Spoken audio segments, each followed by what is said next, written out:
Perjanjian Gaib seperti apa? Ya, terima kasih. Saya Dennis Adiswara. Ketika saya diundang untuk main di proyek film Perjanjian Gaib ini juga sebuah sebuah kesempatan yang luar biasa karena saya belum pernah sama sekali jadi tokoh utama di sebuah film bergenre horor. Jadi ini memang pas awal-awalnya juga ada perasaan ngeri-ngeri sedep juga gitu. Wah, ambil nggak ya?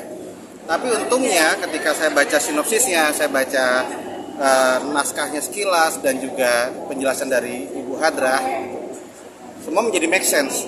Karena menurut saya horor yang paling dekat sama penonton itu juga harus dekat dengan ketakutan masyarakat banyak atau orang banyak gitu. Dan di sini ketakutannya itu adalah mengenai lebih takut mana, miskin atau takut sama setan. Nah, mudah-mudahan lewat cerita ini bisa dijawab bersama-sama dan dibahas bersama-sama setelah filmnya ditonton. Tapi kalau mau cerita agak-agak unik dan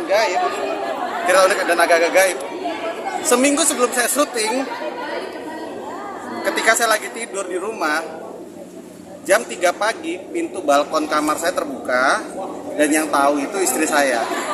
Istri saya pagi-pagi jam 3 mendengar ada suara seperti pintu balkon kebuka dan dia nggak berani ngapa-ngapain, nggak berani turun dari kasur dan dia berusaha untuk membangunin saya, tapi sayanya tetap tidur pulas gitu, tetap tidur pulas.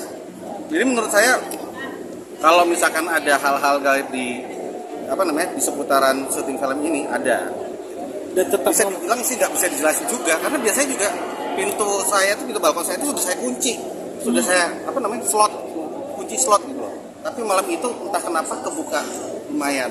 Apakah ada yang masuk atau sesuatu ingin keluar? Sampai sekarang saya nggak tahu. Dan tetap mengambil film ini. Justru menurut saya ini pertanda untuk tetap mengambil film ini. Saya harus lanjut dengan cerita ini. Untuk proses syutingnya sendiri mungkin seperti apa? Mungkin bisa. Kenapa? Proses syutingnya sendiri. Oke. Untuk proses praproduksinya, kebetulan kami diberikan waktu sekitar hampir 3 minggu untuk reading. Dan di sini kami juga di-guide oleh guru acting juga namanya Mas Faiz dari Fase. Dia juga mengumpulkan talent-talent ini untuk kita berlatih bersama. Dan saya paling senang itu pada saat persiapan film ini saya sadari sesuatu. Kita di sini sama pemain nggak ada yang namanya adu acting, tapi kolaborasi acting. Untungnya saya dipertemukan dengan teman-teman ini sehingga kita tahu bahwa satu-satunya hal yang harus dimenangkan di sini adalah bersama-sama kita menangkan ceritanya. Kita harus bawain ceritanya dengan baik dan benar. Nah, pas syutingnya ya jelas ada beberapa cerita-cerita yang bisa dibilang sulit untuk dijelaskan dengan istilahnya dengan hal logis, seperti tiba-tiba ada para teman-teman figuran yang kesurupan massal dan kami para pemain baru tahu besoknya. Terus juga ada ibu sutradara yang ternyata baru hari ini kami tahu dia dibisikin di kupingnya pada saat beliau lagi sholat. Ada juga teman-teman tim art yang mana ditemenin aja pada saat kerja sendirian. Jadi ada beberapa macam-macam. Tapi mudah-mudahan ketika saya cerita gini teman-teman bisa spot mungkin bagi teman-teman yang sensitif, coba nonton filmnya, kasih tahu ke saya, mungkin nggak sih mereka tertangkap oleh kamera. Mas Dennis kan biasa main di komedi drama gitu kan, nah sekarang main horor. Untuk menghadirkan ketakutan itu secara natural tuh ngebayanginnya tuh apa sih? Nah ini yang mungkin baru saya temuin ya, dan ini mungkin metode saya aja ya. Tapi ketika saya main di film Perjanjian Gaib ini oleh Bu Hadrah dan tim, saya disuguhkan dengan sebuah setting yang luar biasa mencekam, tapi di saat yang sama juga indah untuk dilihat. Dan perasaan seperti ini mirip ketika saya sedang main game sebenarnya. Pernah nggak teman-teman mungkin main game horor di mana kita menjadi karakter utamanya dan kita kontrol, dan begitu kita menjelajah ke suatu tempat kita dibikin kaget, heran, jump scare dan lain-lain. Nah, perasaan itu mirip seperti itu. Mirip seperti ketika kita lagi main game. Nah, perasaan seperti itu saya bawa ke film ini. Kebetulan biasanya kalau saya main game, itu bukan seperti kebanyakan orang-orang. Kalau saya main game, ketika ada sesuatu yang menyeramkan terjadi, saya keluarin aja.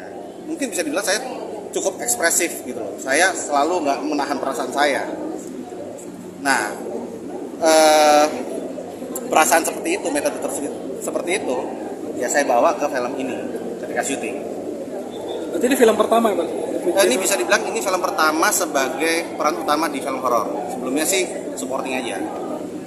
Mungkin tantangannya biasa main sebagai sosok yang kocak, sekarang jadi sosok yang penakut. Nah, itu juga tuh tantangan banget. Soalnya gini, di sini saya membawakan komedinya itu tidak terlalu harus lepas seperti film-film sebelumnya. Jadi prinsip acting yang saya bawa kali ini adalah bikin orang tertawa ketika saya sebagai karakter utama tertimpa musibah. Kenapa begitu? Well, kebanyakan dari orang-orang kan begitu. Ketika ada seseorang tertimpa sebuah tragedi, mungkin di hari-hari pertama dia akan bersimpati terhadap orang tersebut. Tapi berikan cukup waktu. Beberapa saat kemudian, kadang-kadang juga ada yang ketawa kan. Seringkali kita itu tertawa di atas tragedi orang. Nah, itu perasaan itulah yang saya bawa ke dalam karakter Andri ini. Penonton mudah-mudahan bisa tertawa ketika saya dan peran yang dibawakan oleh Della ditimpa kemalangan berkali-kali. Kapok, Mas? Apa? Kapok? Enggak sih, justru ini bisa dibilang salah satu syuting terasik dan terseru yang pernah saya alami gitu loh.